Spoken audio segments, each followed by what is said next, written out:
Daily. Taste the Daily. Telangana assembly speaker విచారణకు హాజరవని మిగతా ఫిరాయింపు ఎమ్మెల్యేల సంగతేంటి? లిస్టులో మొత్తం 10 మంది ఉంటే 8 మందిని విచారించి 5గురి విషయంలో తీర్పు ఇవ్వడం వెనక ఉద్దేశం ఏంటి? ఆ 3 విషయంలో తీర్పు ఎప్పుడు? ప్రస్తుతం బీఆర్ఎస్ రియాక్షన్ ఎలా ఉండబోతోంది?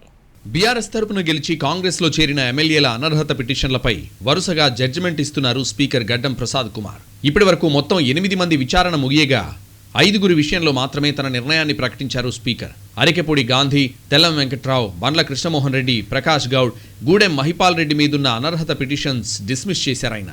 అంటే వీళ్ళు ఎవరూ పార్టీ ఫిరాయించలేదన్నది స్పీకర్ జడ్జిమెంట్. వాళ్లు పార్టీ ఫిరాయించారనడానికి సరైన ఆధారాలు బీఆర్ఎస్ సమర్పించలేకపోయిందని అభిప్రాయపడ్డారు గడ్డం ప్రసాద్ కుమార్. దీంతో వాళ్లు సభ్యులుగా సభలో కొనసాగుతారంటూ తన తీర్పులో పేర్కొన్నారాయన. పార్టీ మారిన మొత్తం 10 మంది ఎమ్మెల్యేల్లో కడియం శ్రీహరి, దానం నాగేందర్ల విచారణ ఇంకా పూర్తి కాలేదు. ఆ సంగతి ఎలా ఉన్నా విచారణ ముగించిన ఎమ్మెల్యేల్లో ఇంకా 3 సంగతిని ఎందుకు పెండింగ్ పెట్టారన్నది ఇప్పుడు క్వశ్చన్.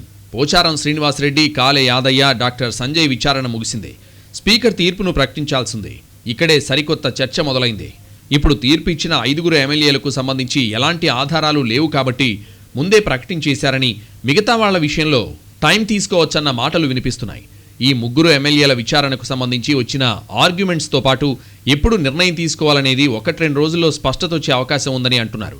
ఫిరాయింపు ఎమ్మెల్యేల విషయంలో నిర్ణయం తీసుకోమని సుప్రీంకోర్టు స్పీకర్కి ఇచ్చిన గడువు దగ్గర పడుతున్న క్రమంలో ఎలాంటి సాక్ష్యాలు లేని 5గురి విషయంలో నిర్ణయం తీసుకుని మిగతా వాటిని పెండింగ్లో పెట్టి ఉండొచ్చన్న అనుమానాలున్నాయి.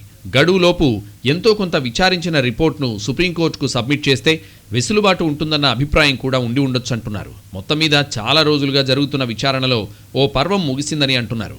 అయితే స్పీకర్ నిర్ణయంపై బీఆర్ఎస్ ఎలా రియాక్ట్ అవ్వబోతోంది? అందుకు స్పీకర్ ఏం చేయబోతున్నారనేది ఇప్పుడు ప్రశ్న.